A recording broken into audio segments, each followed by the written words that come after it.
Hello dear teachers, and welcome to my free online session that I conducted on 15th June 2024.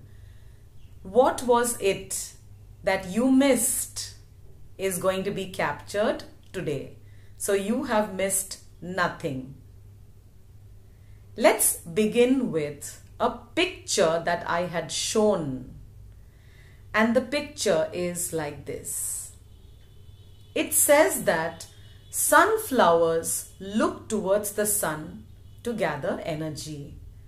But the same sunflowers on cloudy and grey days look towards each other to get vitality.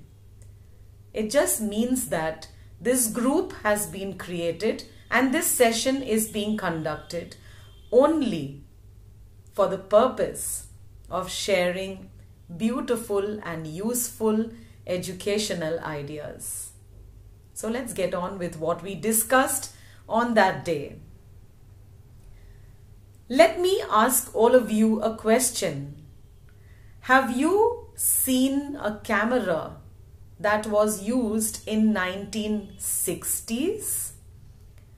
Have you seen the first camera, how it looked? What is the difference between that camera and the camera that you use today?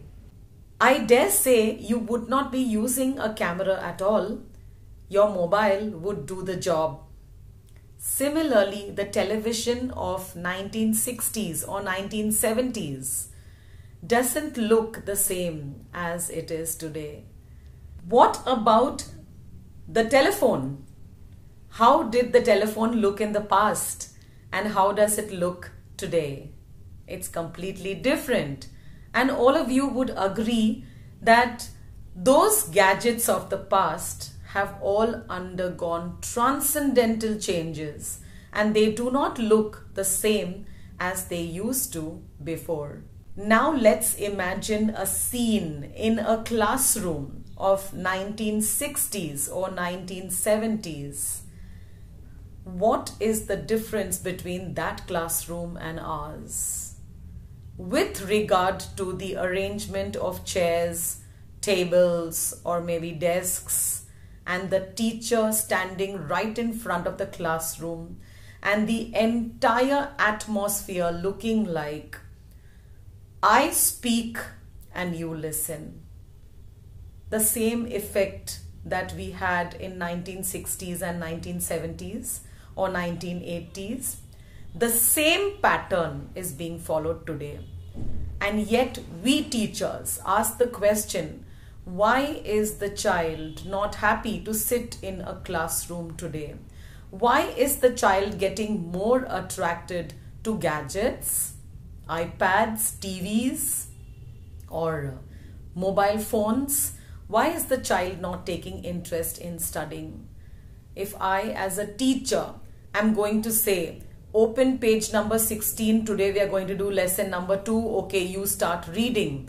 If I do that in the classroom, which child is going to be attracted to my class? Nobody. So the first thing that I would want to tell you today is, as a teacher, you will have to walk with modern times. They say change is the only thing that's permanent. There is nothing else that's permanent. So let's understand that we as teachers have to change our appearances.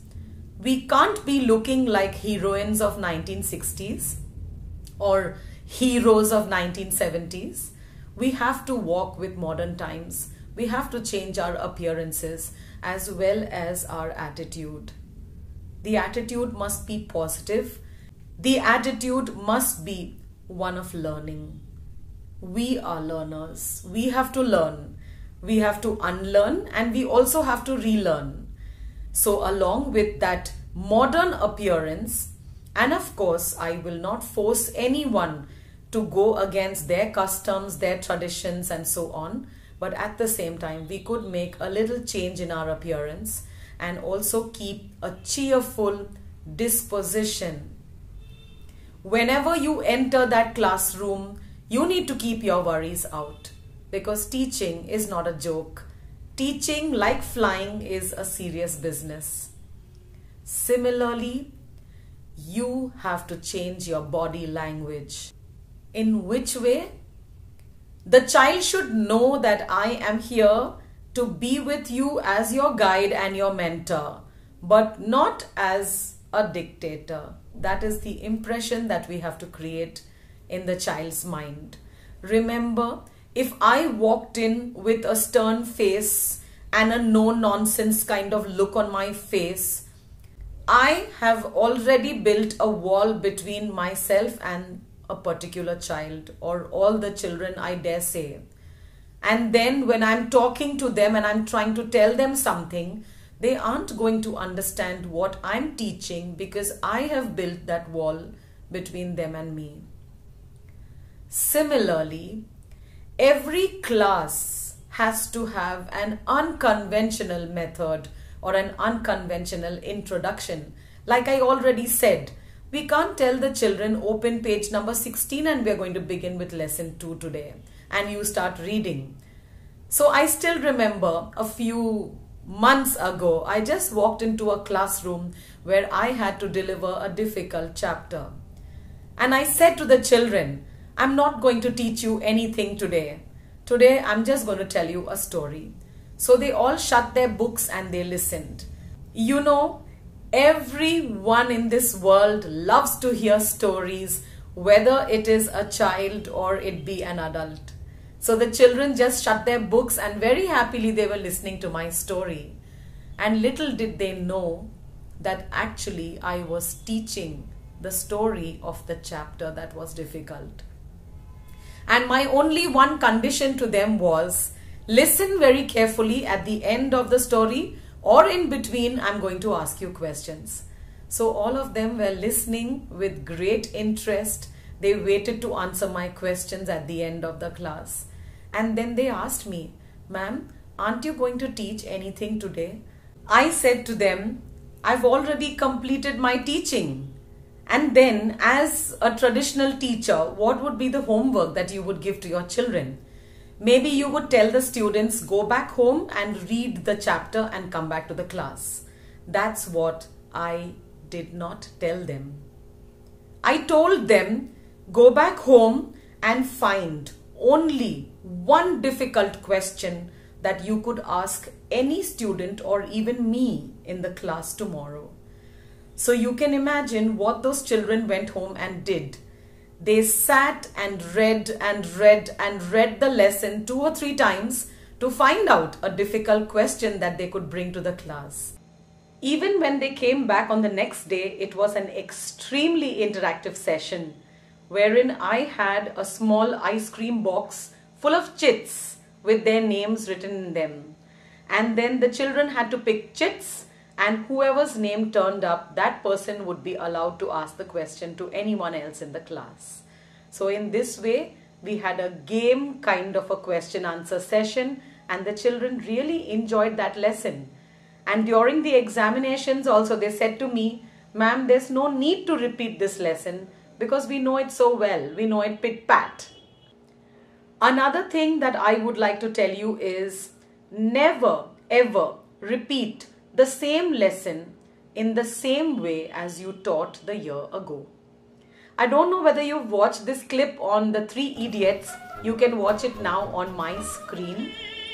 In the 3 Idiots, the dean is coming on his bicycle with a nest of some birds, and then he's delivering a speech.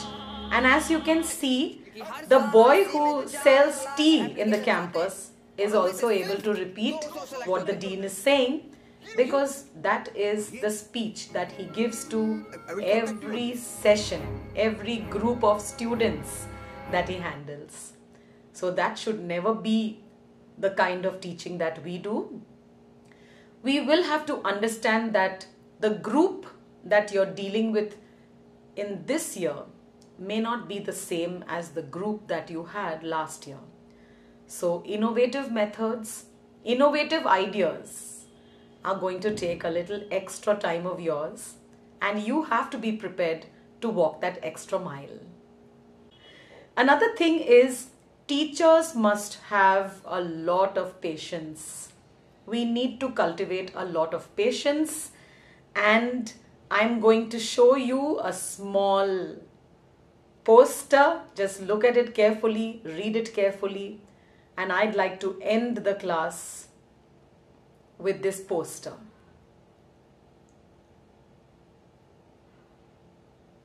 So hope you read it and you've understood that healing begins only when we begin to listen. So we need to be very good listeners, and listening is something that has actually got lost in this world. So teachers must be very good listeners. Thank you so much for listening to me today, for watching me today, and we shall be meeting up again soon to discuss more aspects of the same topic.